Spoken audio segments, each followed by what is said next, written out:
হয়তো বাবাই সংসারের সেই নীরব মেরুদণ্ড, যিনি সামনে থাকেন না। আসসালামু আলাইকুম, কেমন আছেন সবাই? চলে আসলাম আজকের ভিডিও নিয়ে।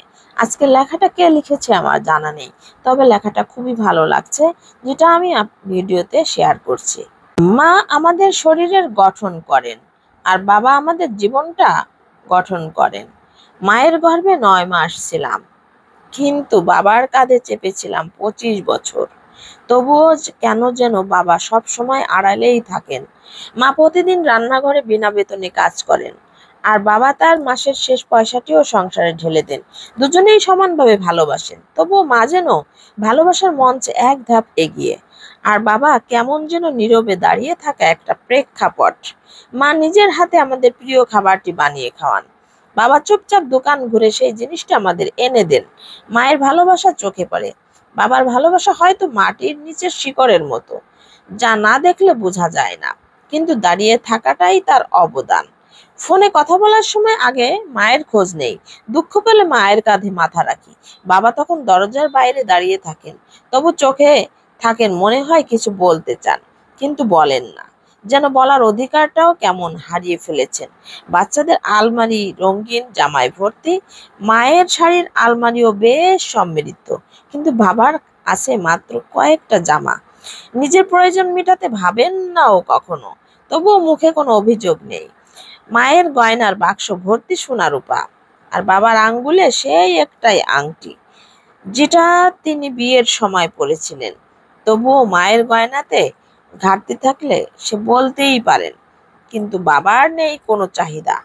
বাবা সকাল থেকে রাত পর্যন্ত পরিশ্রম করেন সংসারের জন্য। মাঝে মাঝে অফিস থেকে ক্লান্ত হয়ে ফেরেন, তবুও ঘরে ঢুকে সন্তানের মুখ দেখলেই তার সব ক্লান্তি ভুলে যান। স্বীকৃতি চান না, প্রশংসা চান না, শুধু চান সবাই ভালো থাকুক। যখন বাবা মা দুজনেই বয়সের ভারে নুয়ে পড়েন, তখন সন্তান ভাবে মা অন্তত ঘরের কাজে লাগেন, কিন্তু বাবাকে বলে বয়স হয়েছে, এখন আর কিছুই করতে পারেন না। হয়তো বাবাই সংসারের সেই নীরব মেরুদণ্ড, যিনি সামনে থাকেন না, কিন্তু তার কারণেই পরিবারটা দাঁড়িয়ে থাকে। তাই হয়তো বাবা পিছিয়ে থাকেন না, তিনি ইচ্ছা করেই সামনে আসেন না, কারণ তিনি জানেন তার ভালোবাসা প্রমাণ করতে হয় না। আজকের লেখাটা পড়ে বাবার কথা সত্যি খুব মনে পড়ে গেল। রান্না করতে করতে আমি অনেক কথা শেয়ার করে ফেললাম। আমার বাবা নাই, আজকে বাবা থাকলে বাবাকে জড়িয়ে ধরে বলতাম, বাবা তোমায় অনেক ভালোবাসি। খুব সুন্দর লিখেছেন, কি লিখেছেন জানি না, কিন্তু সুন্দর লেখাটা প্রমাণ করে দিলেন বাবার ভালোবাসা অফুরন্ত, অবিরাম, যা কখনো দেখা যায় না, ছোঁয়া যায় না, কিন্তু বাবাই তো বাবা। ছোটবেলা কতই না বায়না তো করতাম বাবার কাছে, এখন তো বড় হয়েছি, বিয়ে হয়েছে, ছেলে মেয়ে হয়েছে, আর বাবাকে খুব বুঝি, বাবা মায়ের সম্মানটাও বুঝি, কষ্টটাও বুঝি। বুঝেছি টাকা কামানোটা কত কষ্ট, সেটাও বুঝেছি। বাবা আমাদের সকল আশা আকাঙ্ক্ষা পূরণ করছেন, তারপরেও জাতি বলছে মা জাতি এক ধাপ এগিয়ে।